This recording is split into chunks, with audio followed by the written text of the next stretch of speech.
ஏண்டா டெய்லி பீஸா பர்கர்னு சாப்பிட்டுட்டு இருக்கியே, அதெல்லாம் உடம்புக்கு நல்லதே கிடையாதுடா.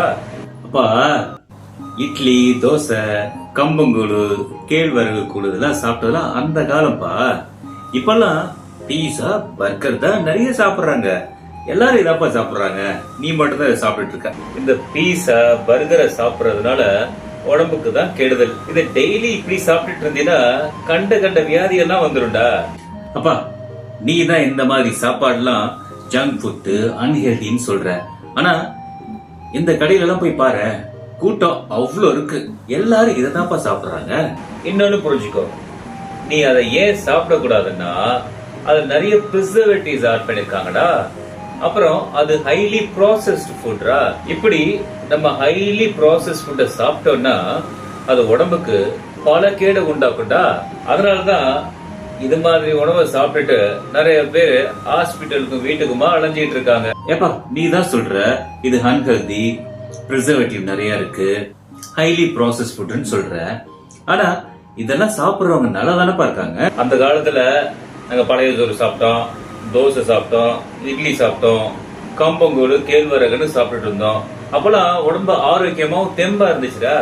இப்ப நீங்க இதெல்லாம் சாப்பிட்டுட்டு இருக்கீங்களே, உங்க உடம்பு கண்டிஷன் என்னன்னு உங்களுக்கு தெரியுமா? ஆமாப்பா, நீ சொல்றது ரைட்டு தான். என் ஃப்ரெண்ட் இருந்தான்ல, அவன் இதே தான் சாப்பிட்டுட்டு இருந்தான் எப்போதும்.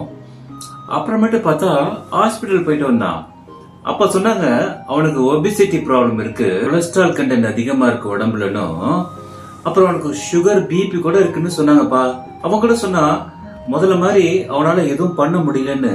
நீனும் அந்த லிஸ்ட்ல சேர்ந்துடாத. இப்ப நீ சாப்பிடுற சாப்பாடுலாம் டேஸ்டியாவும் நல்லாவும் இருக்கும். ஆனா இது கொஞ்சம் கொஞ்சமா உடம்புல பல வினையை உண்டாக்கிருட்டா. என்ன பாரு, எனக்கு வயசு என்ன, 75 வயசு ஆகுது.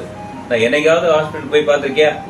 நீ வருஷத்துக்கு 20 வாட்டி ஆஸ்பத்திரிக்கு போற, 2 ஹெல்த் செக்அப் பண்ற, இப்படி ஜங்க் ஃபுட்டா சாப்பிடுற, ஹாஸ்பிட்டலுக்கு போய் செலவு பண்ற.